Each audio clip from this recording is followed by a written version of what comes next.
quantum index and toric diagram for real algebraic curves. Okay. Thank you very much. It's really a pleasure to give a talk and participate in a conference in such a place. So I'll try to introduce two elementary objects for real toric geometry. So the primary object will be rational real curves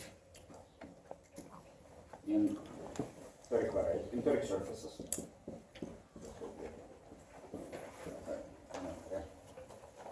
Set up. And I would like them to be, so it's kind of the main example, so there will be some generalization, but the main example are rational real curves on toric surfaces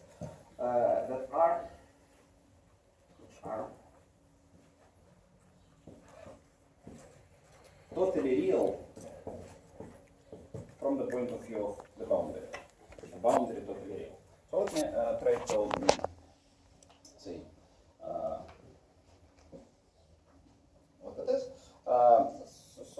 As usual, so this is commutative toric geometry. I'd be very curious if it admits a non-commutative generalization, but so far it is commutative. Although there will still be something quantum even if in this setup. So let's recall that again, kind of the main example, even the main example is P2. So real P2.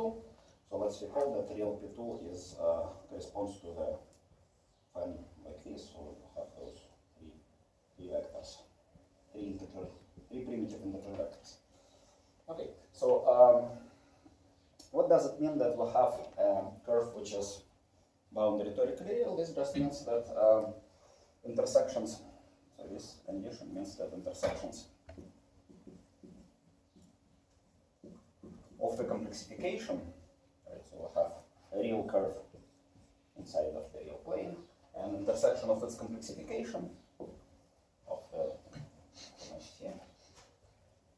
space of complex points of the same curve with all boundary points, with all coordinate axes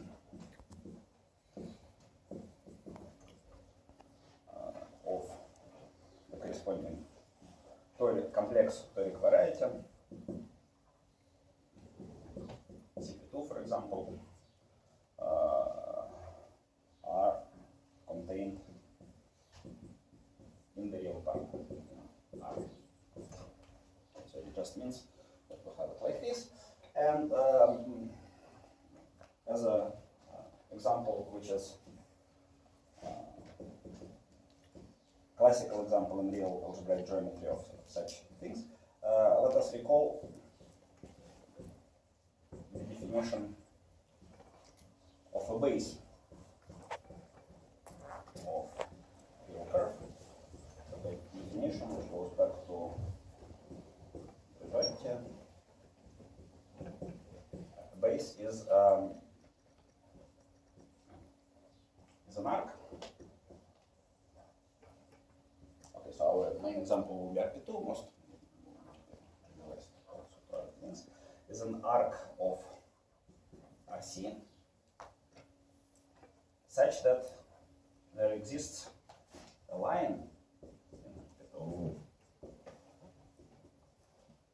such that the intersection of RL and this arc has D points. So D is the degree of the curve. Grisha, what is arc?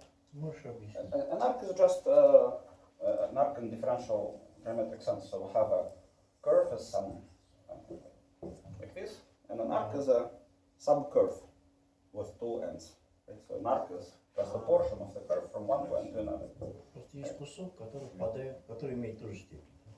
Not the same degree, but there exists a line. Ну да, я понимаю. For example, let's have an example of degree 3 curve. Let's recall this Möbius theorem. Да. So, for example, if D is 3, an arc is a base if and only if it contains an inflection point in the degree 3 case, right? Because if you have an arc which is convex, then all the lines will intersect in 2 points.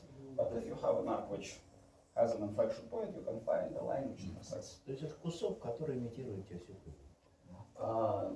In some sense, да, yes, ну, but да.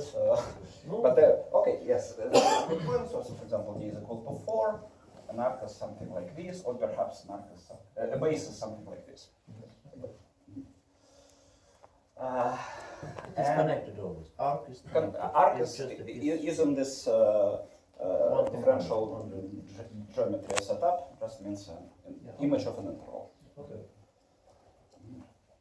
Okay, so we have those things, and actually in 1876 already, in the which is in a sense a year of birth for real algebraic geometry, it's the appearance of Harnack's paper on curves with maximal number of ovals. Harnack gave a construction of maximal curves in many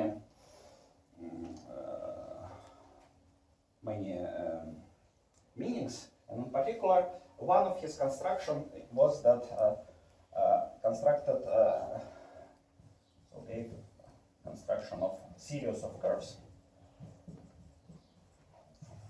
many series of curves, of curves of degree d, of real curves of degree d, with g plus 1 connected components.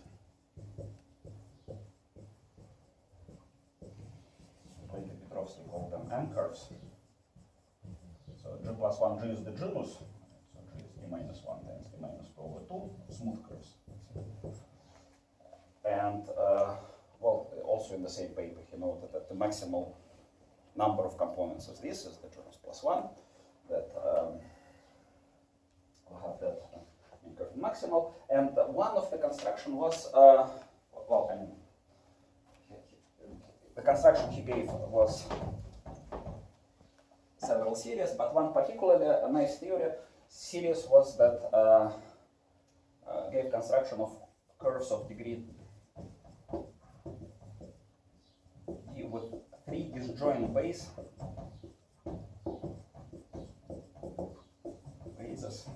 on the same connected component.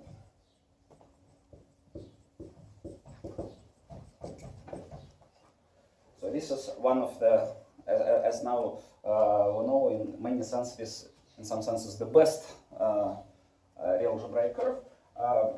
If we go back to degree 4, this goes like this. He also gave many other examples. For his construction, he needed 2 disjoint bases. So he could iterate, he could construct those maximal curves whenever we have 2. But if we have 3, then what turns out is that this topology of the curve is already determined. For example, topologically, this degree for a curve with 3 bases could only look like this. And also, as I noticed about 15 years ago, was more than 3 bases is not possible on the same component for a maximal curve like this. And also this, whenever we have 3 bases, whenever we have 3 lines like this, if we, of course if we mark 3 lines on a projective plane, then we're in a toric setup. Right? We can just declare those 3 curves to be the toric divisors, and in particular we can also consider similar situations in other toric varieties. Okay, so if there are so curves with 3 bases on the same oval are examples of this boundary totally real. But now let's kind of consider more general case, and let's do the following construction for a boundary real case. And actually, maybe just for to give another example, let me give an example of a curve without 3 disjoint bases. Here it was important that the 3 basis which it has a disjoint. If we don't, and on the same component, if we don't impose that, that can be. Example, let me give also as another example this curve.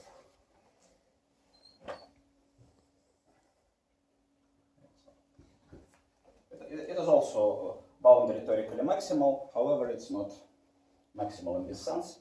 So these are so-called simple curves. There.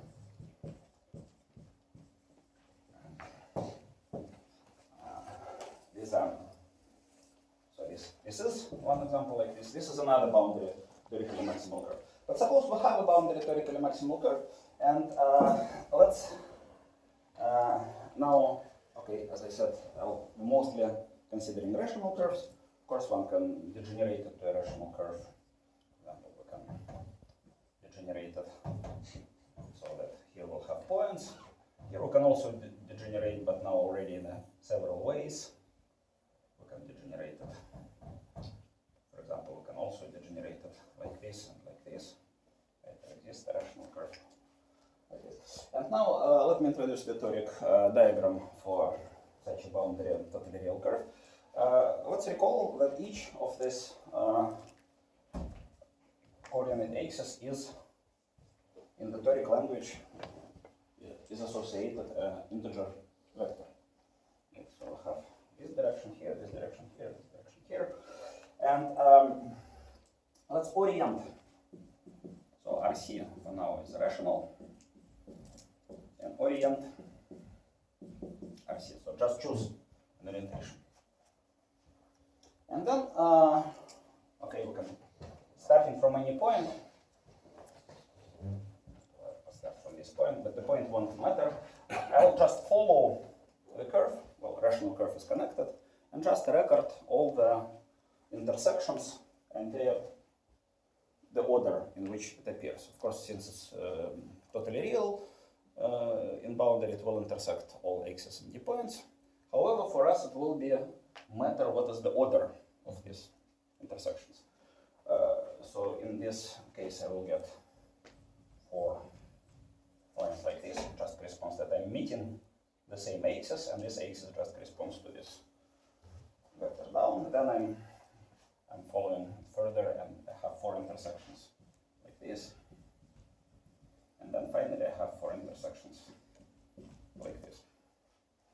So the definition is that this the resulting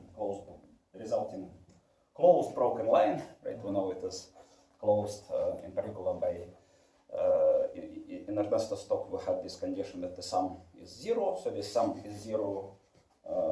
We'll have for the corresponding dual directions, because this curve, the degree of this curve gives that polarization such that the sum of the corresponding vectors is 0. So we have the resulting closed, and for V2, of course, just the sum of 3 vectors is 0. The resulting closed broken curve is called the toric diagram of this curve RC. So we have this diagram in this case. In this case, the diagram is more interesting, a little bit. So here we have, okay, so let me start from here, and I have 2 down, then I get 2 left, then I get 1 up, 1 down, 1 like this. Then where do I go? Then I go like this, like this. So this is the toric diagram in this station. By the way, for the toric diagram of planar curve, there is no need to mark the direction, right? Because each direction here is something like this. So we have 2 different toric diagrams. You know that. See. So here it's like this. Here it's like this. And this diagram tells us message of my talk, that this diagram actually tells us many things about this curve. So before exploring the properties, let me just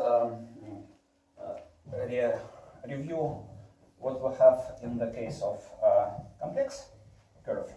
So here I'm kind of, I started already with the toric surface, and then I consider the curve, but of course I didn't have to do this. I could just start from a curve in the torus itself, so kind of digression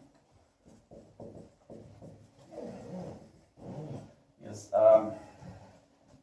we could start from the curve from RC in the torus itself, right, and just an R star square, or just as for the complex curve in the corresponding complex torus.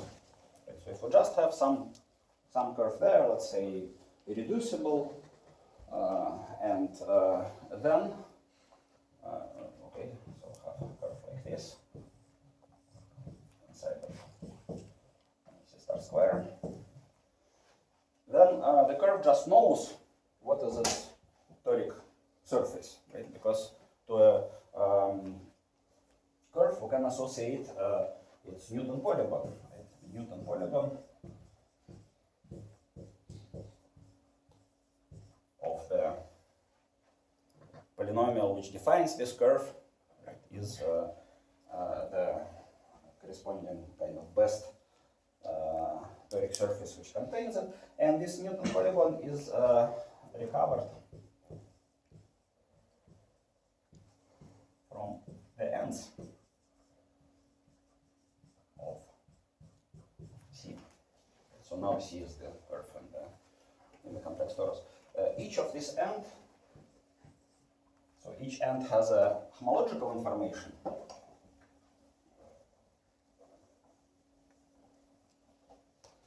So each end, each end, so there is, okay, so we'll have this, each end has homological information. And homological information is just that, okay, each end is locally is a puncture disk. Yes, it's puncture disk. And a loop around the puncture is homologically non-trivial in C star square. Right? And just its homology class is PQ, the corresponding homology class. And the second part which it has is the so-called momentum of this end. And as I was told, this momentum is called, I've already forgotten what was the English name and what was the, so this particle what was considered by Weil, this le symbole tame, what was it the French? Tamed symbol. Tamed symbol is in English, then probably in French it's something else, right? So this tamed symbol. Right, so whenever we have modere, right? Le symbole modere. Okay. Okay. So this is just what we have the two coordinates. Right?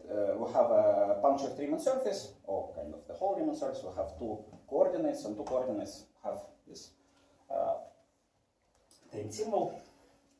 And from the point of view of, actually, from our point of view,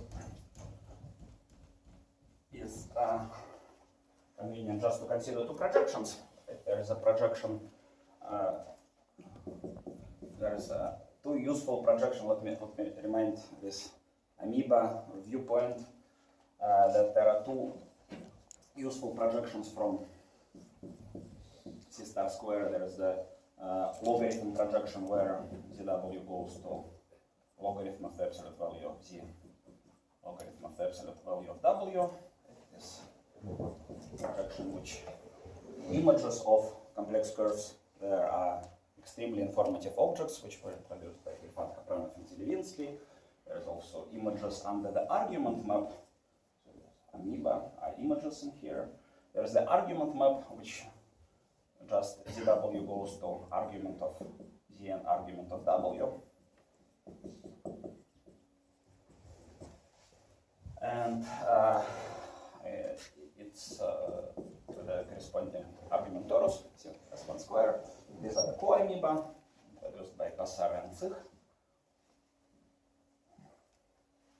And to see this, each end on the amoeba picture, when we just consider this, the corresponding punctured disk image under the logarithm, will be just some tentacle of the amoeba like this, which will be parallel to the vector PQ. And the corresponding end on the amoeba, the corresponding end on the torus, on the argument torus, which we think of the torus glued from minus pi, so just all possible arguments, it will be just some geodesic parallel to the vector PQ, and this tamed symbol is just a particular choice of this geodesic. Right? So we have many geodesic in this direction, so a particular choice is the, I think, the real part of that symbol, while the imaginary part is the position of this tentacle on the plane, right? So here we have many parallel planes, and here we have many parallel geodesics. Together they form a single complex number, which is the tamed symbol, and which is also okay. So we have those ends. So in particular, if I have just a curve, I have all of those homological information PQ here, and boundary totally real situation is when all of those momenta are real. When the momenta correspond to real numbers, which means that all of those geodesic pass through zero. I'm sorry, square of them pass through zero, either through zero, through 1, 0, 0, 1, through one of the 4 points. In this definition is through one of the 4 points. Okay, and so over complex numbers, just looking at the curve in the torus, we have the Newton polygon. We don't have anything else. However, if we have a real curve, yeah, so this is x, p, q, x, p, y, q point, yeah? sorry. So just points, integer points, essentially. No, it's not. So what I meant is not the vertices. You're getting the vertices. Yeah, I'm just marking all possible ends, right? I have some curve in C star square. Yeah, so then you have vertices. Yeah, for each. Newton polygon, yeah. No, it's not vertices. So for each point, I'm considering the corresponding vector. Yeah, okay. Right. That's the same. Some vector may be taken many times, Yeah. and I'm just drawing the dual polygon. Yeah. Right? I'm drawing the polygon such that the corresponding it will be integer, and the corresponding length will be in the dual direction, in the orthogonal direction, with length equal to how many things I have in this situation. Right? So this is the Newton polygon from the perspective of just looking at the curve instead of looking at the polynomial. Of course, if we look at the polynomial, it's just the convex hull of the non-zero monomials. It's the same thing. And if we have a real situation, if our curve is real, then now we have a somewhat better situation, because now in addition to this, all of those dual vectors, right, those vectors which we have, the vectors I'm talking about are just normal vectors, outward normal vectors to the polynomial, and some of them are many times. So how many of those is dictated by the integer length? Yes. In the real situation, we'll have more than that. In the real situation, we'll have the order in which they appear. So instead of the Newton polygon, which corresponds just to taking the clockwise order, or the counterclockwise order, we just arrange all of those vectors in the position so that they form a convex polygon. Now we just use the order from the real how they appear and at the real level. And this gives us a toric diagram, which unfortunately I erased, but I can just insert it back. So it was a diagram like this here. This example was like this. So in principle, this set of kind of arrows will be arbitrary here. Yeah? The set of arrows is the corresponding vectors from the best toric surface, Yeah, from the best toric amplification of this guy. Yeah, but in principle you can get any, yes? In principle, yeah. Any appears in a complex case. Yeah. Right. For example, if I take P1 cross P1, I can get some diagram like this. The kind of the Newton polygon of this curve will be this, but its toric diagram will be smaller, for example.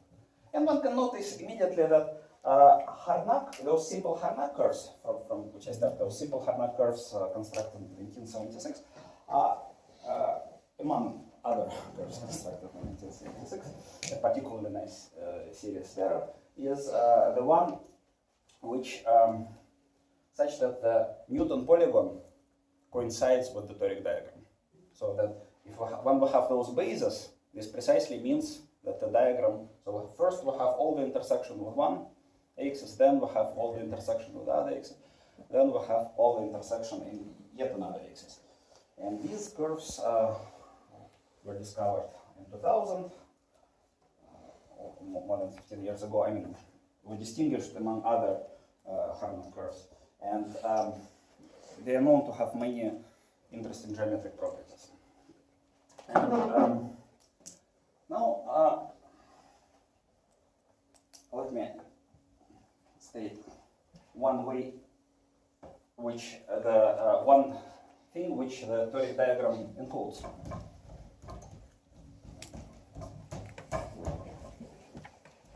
So one thing included by the diagram, we can look at the.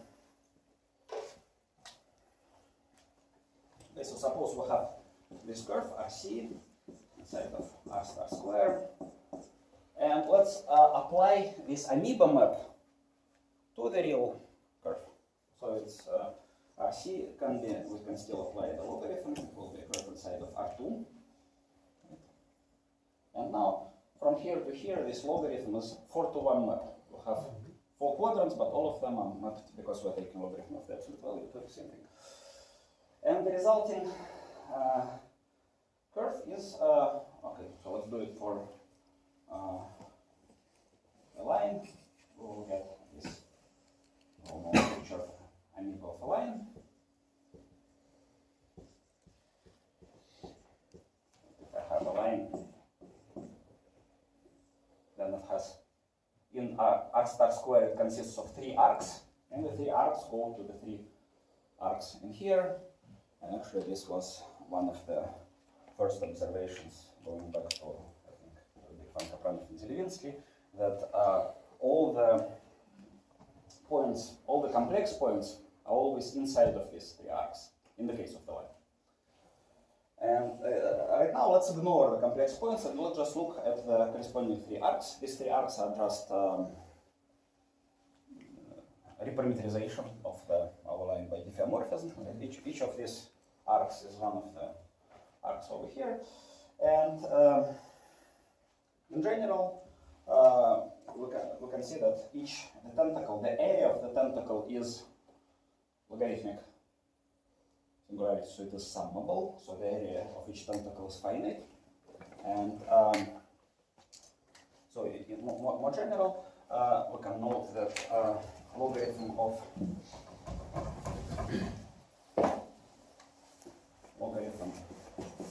RC bounds, it's enhanced with orientation, enhanced with orientation, bounds, finite area, finite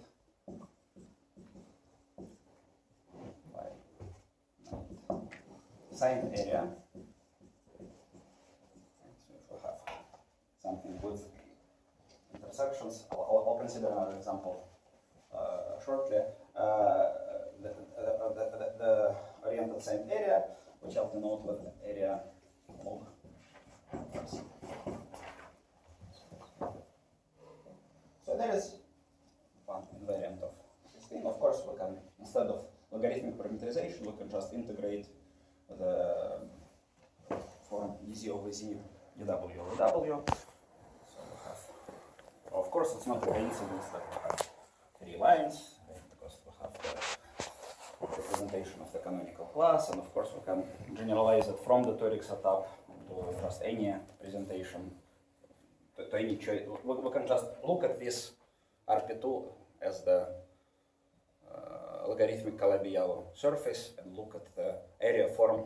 So we're just integrating one of the area form corresponding to the unique up to the constant area form and getting this answer. Okay, so the theorem, which was about a year and a half ago, is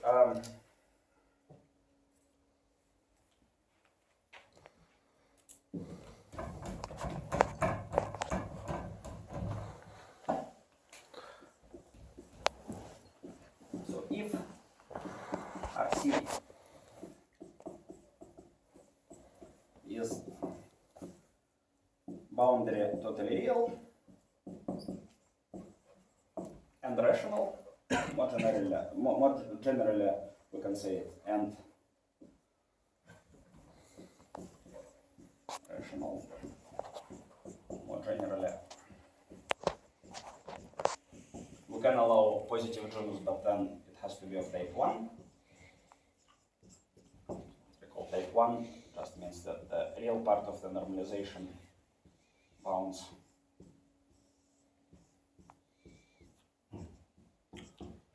for the normalization of the curve. The complement of the real locus consists of 2 parts, it's disconnected. This is the classical terminology of explain.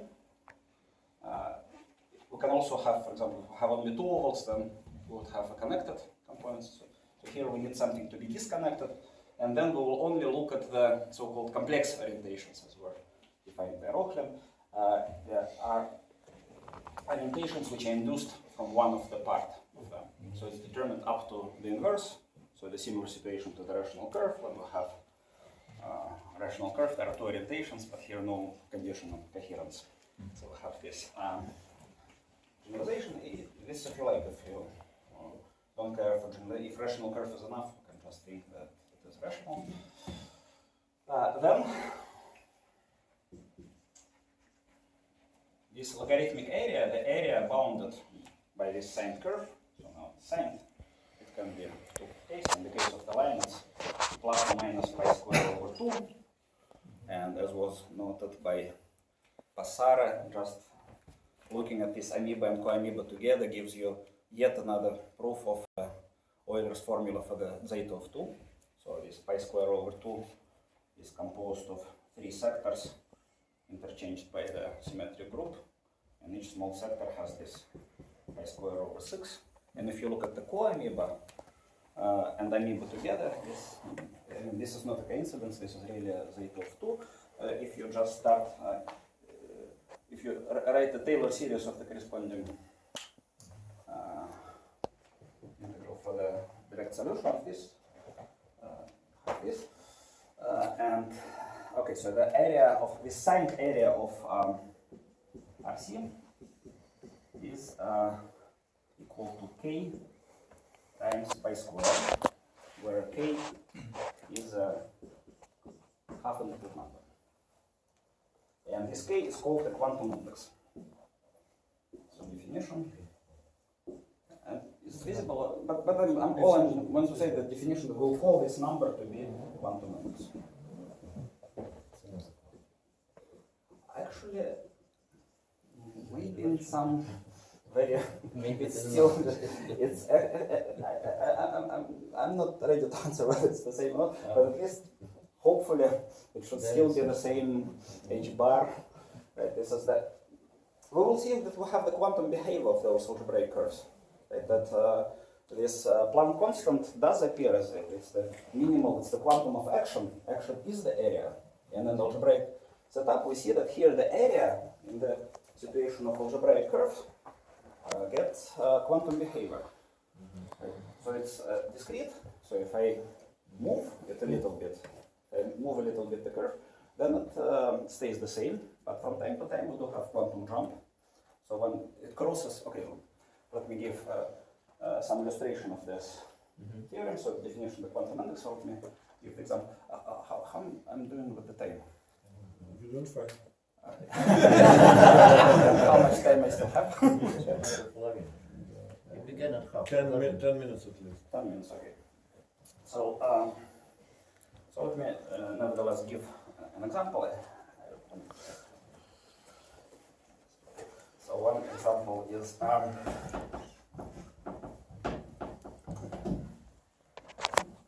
just example of how it jumps. So if we have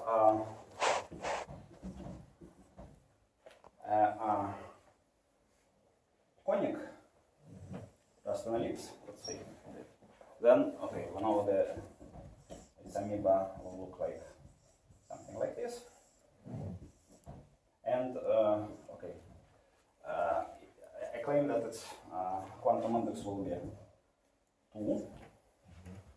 So its area will be 2 pi square. And if I deform this, I think it's maybe it's better to start not from this one, but let me start from. So just, I don't know. Maybe some people know this story, but I think if you know, I think it's useful for those who don't know how it behaves. Well, it's a relatively recent story. It's a theorem from the beginning of 2015. So it's if you look at small oval, of course, its logarithmic image is also small, right? And it doesn't satisfy to this behavior, but just because it's not boundary totally real, right? So no, the theorem is not applicable. To apply it, we need all the intersection with those axes to be real. Now, what happens if it grows? Of course, its logarithmic image also grows. However, it never grows infinitely. It grows, but uniformly bounded. Actually, it's a theorem of Passara and Rulgort from 2000 that the maximal area of the amoeba is bounded by the pi square times the area of the Newton polygon. So it never can be much than that. So in particular, it goes up to pi square. But so it grows, but once it starts intersecting, the amoeba becomes like this. Once all 3 intersections become real, then the deformation results in the constant area, then just constant. And if you want to get a quantum jump, so how quantum jump? It just has to pass through the intersection. If it passes through the intersection, then maybe I'll just draw it differently.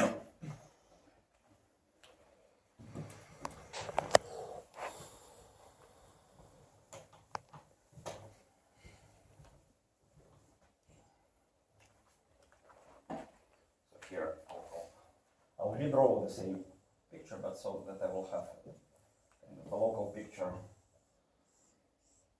close to here. So now what happens when this part becomes very long? It becomes very long in here, but it still keeps the same area. And then after passing through this, there is this quantum jump, like this. And this area becomes negative. It's because we're looking at the side area. We have to subtract this part from this part, and the result of the subtraction is pi square. So it's transposed by pi square. Reversal of the sign what makes jump, yes? Of some big chunk, hard yes. to say, in a sense, yes, because kind of we have Otherwise, no. in terms of 2 pi square over 2. So okay, we can do it in 2 steps. So one step, when it goes like this, corresponds to a curve with a different Newton polygon. Corresponds to a Newton polygon where instead of those 2 things we have only a sum of them. So we have this thing. And the logarithmic area of this curve is 3/2 pi square. So it loses pi square over 2 by going there. By the way, this is the pi square over 2 which it loses. This part just disappears in infinity. this abelian line, this zeta of 2 gets lost through this going to infinity, and then it comes from the infinity, but in the negative order. So this is what happens. So then later it comes, but now we have to subtract it. Okay, so this is what happens with this index, and now actually the main goal of my talk was this toric diagrams. And second theorem is that if RC is rational, and more generally of toric type 1, which to save time I won't say what it is, but there is a small degeneration, but just being of type 1 is not enough. And as usual, always it's in addition to this, rational plus boundary totally real. Then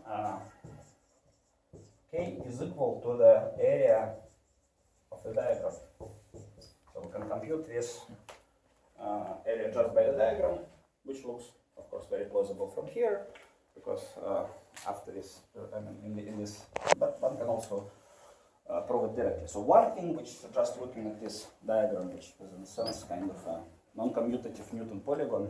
This is Newton polygon where we specify the cyclic order. It tells this area. Let me just briefly mention what else does this toric diagram give us. Is it the signed area of the? Signed area, Yeah. so it's a signed area.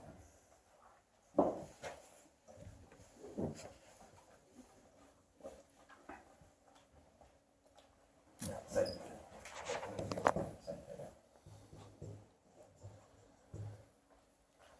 So in our two cases, which were here, we have this. So let me also mention some theorem that about the maximal. Sorry, before this, just one remark that the maximal index, maximal quantum index, is e square over 2 for projective curves, otherwise area of the polygon. And it's a theorem of 2000 myself, is that the curves with maximal index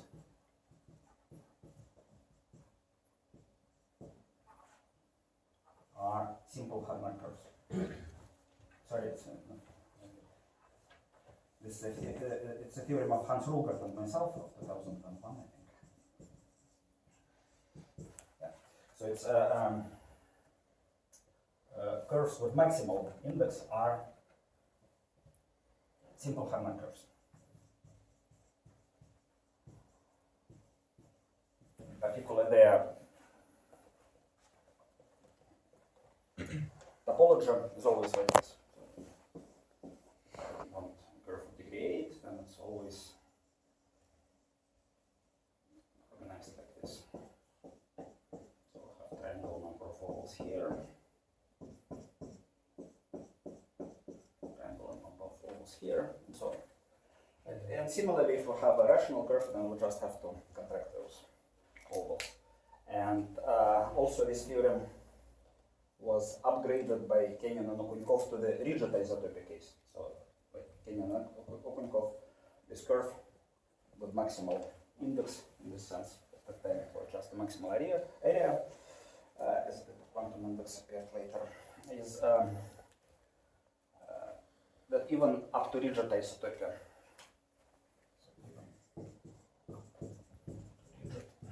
Isotopy in the class of algebraic curves. It's 6 by Kenyan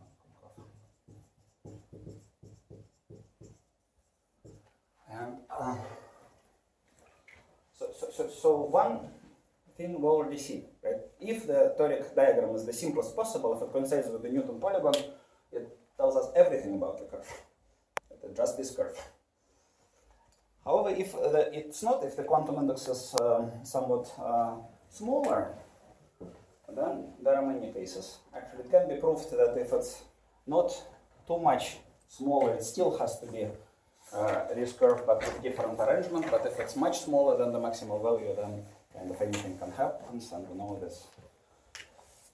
The setup of the 16 Hilbert problem will have this roughly exponential of degree square number of possible cases, so it rapidly gets non-manageable. Okay, two other things is that, okay, since I'm out of time, let me just mention that each of the oval, each of the component of RC can be prescribed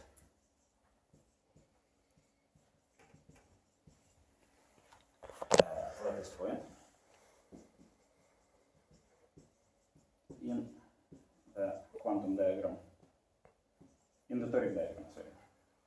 So when we have the quantum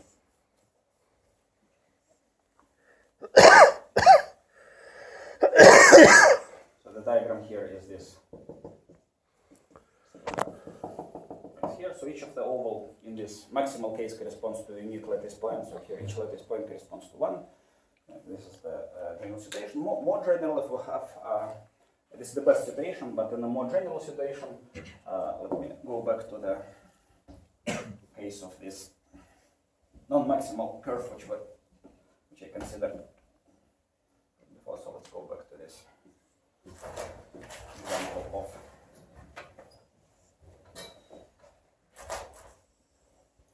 Grisha? Yeah. Grisha, I'm sorry, I missed something. So you define this toric diagrams only in rational case. yes. So what does it mean with the statement on the left blackboard? Actually, I said more general in toric type 1 case. Yeah. Yes, thank you. But actually, okay, let me redraw everything by just contracting all the points.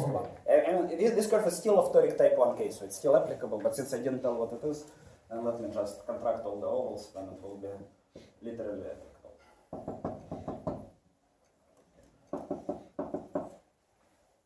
And here we have some, let's say, rational curve like this. We can have one oval like this. Okay, and then, okay, let's recall that diagram is like this. The lattice points are like this. And actually, what it can be proved that all ovals are contained. All such points are contained in the convex hull. Particularly in this situation, we know that it has to be contained. Yeah, this is points correspond. This. So I'm just saying that the position of the oval has to be one of those ovals. And finally, there is the complex orientation formula. So there is also there is a complex orientation formula in the projective setup, or without looking into this. The original complex orientation formula is due to Rochlin in the 70s, and it is a powerful tool for saying, for the 16th Hilbert problem, for saying which curves appear, which don't. And here there is a kind of toric refinement of this complex orientation formula, or perhaps somewhat different formula. Each of the point of the diagram, each of the point in the convex hull of the toric diagram corresponds to some number of ovals. Sometimes also arcs, if it passes through this point, it corresponds to the arc. And the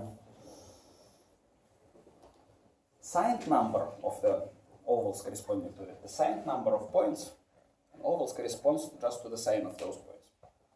Pluses and minuses, which can be associated to the point, they just correspond to small representation. So there is a silent way of saying which point corresponds to what. And finally, the last remark is that there is, of course, a relation between quadrants of the plane and the lattice points mod 2. So one of the quadrant corresponds to positive quadrant, let's say, corresponds to the, in this case, it corresponds to this. 0, this is the positive quadrant. And the three other quadrants correspond to three other residues of z plus z mod. So maybe I should stop because I'm out of time. Thank you.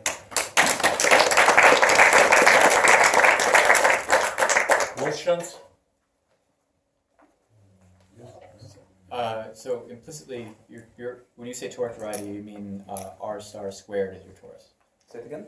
So you're only considering torque variety for the torus as the split torus. I don't understand what this means, split torus. So there's other tori over the reals. Like, for example, even in one dimension. No, toric variety, for me, toric variety is defined over z. It's something defined by Fm. Then it's Well, it depends so on split, split. but yeah. okay, split. So split. Okay, so you haven't considered it. Okay. You've only considered the split case. Okay. Yes. Okay. More questions? Okay, if no more questions, I thank Grisha again. Let's have short break.